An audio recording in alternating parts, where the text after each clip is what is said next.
A pink semicircle sits inside a larger semicircle. Along the large diameter, AQ is 1 unit and BQ is 2 units. Point Q is where the pink semicircle touches the diameter. Can you find the pink area?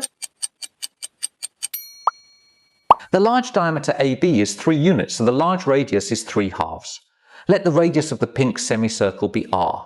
Since O is the midpoint of AB, AO is 3/2, but AQ is so OQ is 1/2. Connect the centres O and P, then connect O to D. And P is its midpoint, OP is perpendicular to CD. That makes triangle OPD a right triangle. Its hypotenuse OD is 3/2 and PD is R. By the Pythagorean theorem, OP squared plus R squares 9/4. So OP squared equals 9/4 minus R squared. Since PQ is a radius to the tangent point Q, PQ is perpendicular to OQ. So triangle PQO is also a right triangle.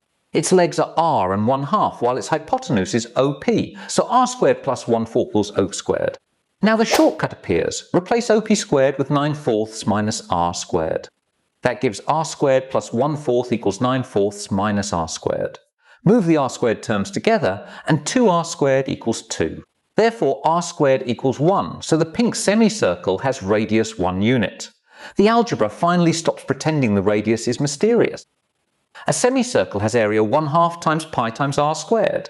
Since R squared is 1, the pink area is pi over 2 square units.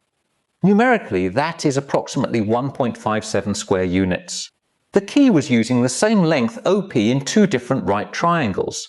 Once those equations were connected, the unknown radius had nowhere left to hide. Did you spot the 2 triangle setup before the equations? Share your method and subscribe for another visual math challenge.